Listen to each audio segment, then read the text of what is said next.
What's up guys, welcome back to my channel. Don't forget to subscribe, hit the notification button, all of that. Follow me on IG. So I've been saying for a while that I want to do a lit Q&A or like a drunk Q&A. So that's what we're going to be doing today. I made a little frosé today and I was just doing my makeup, but I was kind of already sipping on it. It's basically rosé and then I put a shot. I didn't really like measure it out, but it was Don Julio. I definitely feel something. First off, I want you guys to comment down below what your favorite alcoholic beverage is, and if you don't drink, let me know what your favorite beverage in general is. We could do a hydration, a caffeination, whatever your favorite is. I definitely like tequila, and if I'm going to be getting lit, like in the old days when we could go out, I definitely just like taking shots. I'm not one of those people that's like, I don't like the taste of alcohol. Like, so I personally would prefer to just take shots or drink it straight out of a glass or maybe with ice. I definitely feel it now.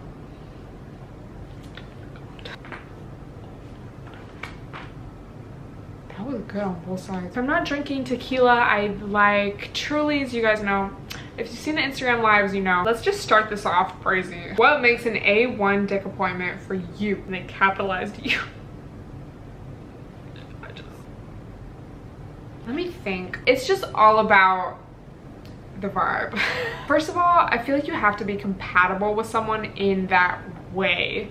You could have the most bomb experience with someone and someone else could them and have the worst experience. So I think it also has to do with, are you the type of guy that is just here for yourself, or are you here for this mutual experience? And I feel like guys that enjoy pleasuring the woman, you know, they're there for both, like they're there for you. Those are always the best experiences. And this is why I'm so like pro, I want to say pro ho, but to be more specific, it's kind of like pro experience or pro do what you feel in the moment, because the more experiences you have, the more you learn about yourself and what you like, and you learn how to set boundaries and you learn how to communicate, and there's just so much that goes into it, and it can really just be a beautiful thing. Oh my god. Sorry.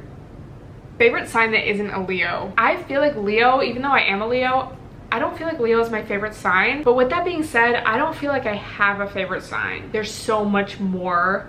You know, if someone is a certain sign, they still have their entire birth chart and so much goes into that. So I feel like I can't say, because I feel like it's just balance. But I would definitely say that I'm drawn to people that are earth signs or that have earth in their chart, like are earth heavy. I'm a Leo, but I am a Virgo moon and Taurus rising, so I feel like I'm just very grounded and like, I don't know, I'm just very like earth. So I like that. For a while, I feel like in my early years, it was definitely more water signs. It felt like everyone in my life, people I was talking to, but also friends, everyone was a water sign, and now not as much. If you're always attracting a certain type of person or a certain sign, it's kind of an indicator of what you need to recognize in yourself, because if you're not addressing it in yourself, it's going to come up externally. But yeah, I would definitely have to say I don't have a favorite sign. Also, as far as Leo specifically, I feel like I just like I always talk about Leo season. I'm like, Leo season is the best season. In general, usually I'm annoyed by Leo guys and Leo girls. I don't know, I feel like because of my chart, I am very Leo in some ways, but at the same time, I'm not, because I'm kind of like, I can be very shy and kind of like, I don't know if standoffish would be the term, but sometimes I just like, I don't like being the center of attention, and I just would rather like observe and like be chill. Sometimes I can't always relate. That's not to say like I have beef, but you know, it's just interesting to observe like how different signs can be just based on the entire birth chart. You know what is the worst thing about quarantine is the lack of tea. I just feel like there's no tea these days. I feel like at the beginning of quarantine, there was a lot of tea. Like all the hoes were so thirsty like the first week. They were like, what are you doing? It was like, chill, like I'm not even bored yet. I feel like I should drink more for the video, but I also already feel lit. So would you ever get a tattoo / of what? So I have one tattoo behind my ear. It's of, I don't know if you can even see it, I feel like it's very like faint as well, but it's of a lavender. Growing up in Washington State, lavender just grows so much there, and we would always have it. Like my mom would always grow it in her garden. We would go to like the lavender festival. She would put lavender essential oils like in me and my sister's baths when we were babies. I don't know if you can see, but that's like a lavender spray bottle, and there's a little lavender essential oil by my bed. I'm always using lavender. It's so calming and just nostalgic to me. So I just felt like this, I don't know, I wanted to be able to hide it just because it was my first tattoo. I do want more, but I feel like I want either a lot more or none at all more. Not that I want like sleeves or anything, but I just feel like there's so many that I want. Don't get me wrong, I love a bitch that's all the way tatted up and has sleeves. I think tattoos are so hot on other people, but I just feel like for me, just literally my brain, I think of it as like, I don't really want to sit there that long. Like, it's not like, oh, I don't want that on my body for the rest of my life. It's like, I genuinely don't want to sit in the chair for that long. But I have seen a couple girls on Instagram that just have a lot of like little tattoos. I like tattoos that are like here, or like on your thigh, or like your side, or obviously like your ribs. It's like classic. I love Rihanna's tattoo that's like kind of on her chest. I love tattoos. I don't want to say I definitely want more, but it's like I would like more. It's just I'm not pressed, I guess.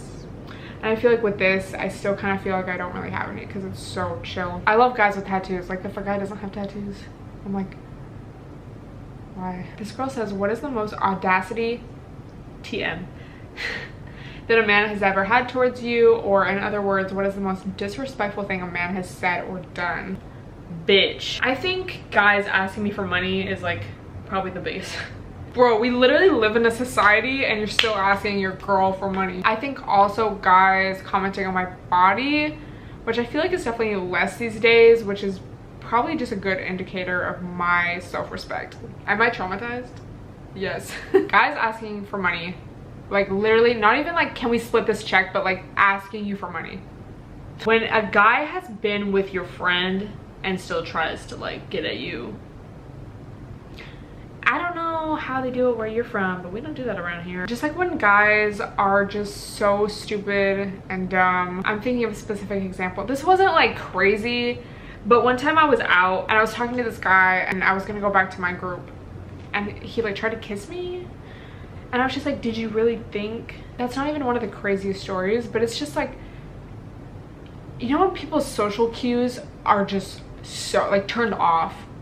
What is the most audacious thing a guy has ever told you? What's the best lie a guy's ever told you? How do you personally tell if a first date went well? Okay, for me, it's all about how I feel. This also goes for if you're hanging out with someone regularly or whatever, just any, like a friendship, a relationship, anything. If after hanging out with someone, I feel drained, I feel bad about myself, I feel unsure or insecure about the state of our relationship, I can usually tell that, okay, there's probably something off here. A good relationship, whether it's a friendship, a sexual partner, a romantic interest, whatever, I feel like it should leave me feeling fulfilled, happy, good about myself. I should feel beautiful. And I think the best way to distinguish this is looking back at times where you've hung out with someone and they turned out to be not a good fit for you or toxic or whatever. How did you feel?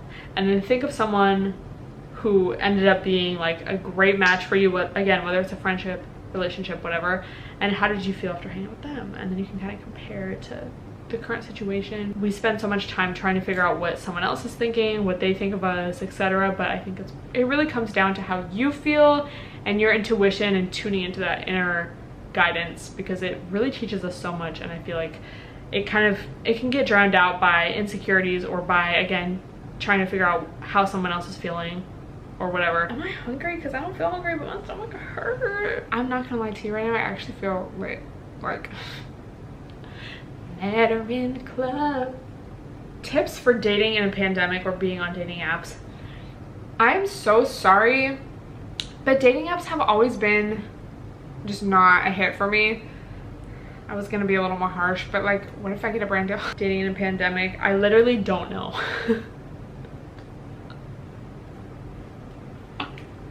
I don't know.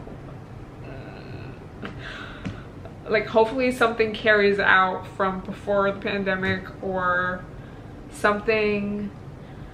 Bitch, I don't know. How have you guys been dating or special timing? Like, let me know. Are you talking to any special mans that you're gonna see after the quarantine? That's for me to know. And And that, yeah. In my mind, I'm like, yeah, I had a drink with maybe like 1.5 shots, but I forget there's like rosé in there. Oh my god, my stomach hurts. Favorite hangover meal. I feel like if I'm really hungover, I literally just drink water and like Pedialyte and go to sleep. But if I'm just like the kind of hungover where you can still like do stuff and eat, I love it. I love making an air fried potato because I can just put it in there really quick and sit on my couch and like drink water and cry about how I feel. Scrambled eggs with vegan cheese and avocado toast and fruit, like hopefully watermelon. Hopefully I'm eating the watermelon while the potatoes are air frying, and that just really sets me up. Like either it makes me feel good and energized, or it just puts me back to sleep and I wake up and I feel better. The best. Oh wow. If only like I can't experience that now, but it's not the same. Another question, how do I even date nowadays, or should we not? Again, like I don't know, like how, like where are the hoes at? Like my stomach hurts so bad. Yeah, but if you have answers, let me know, because I literally don't know. I'm in a friends with benefits situation and I want the guy to be more sexually aggressive. What do I do?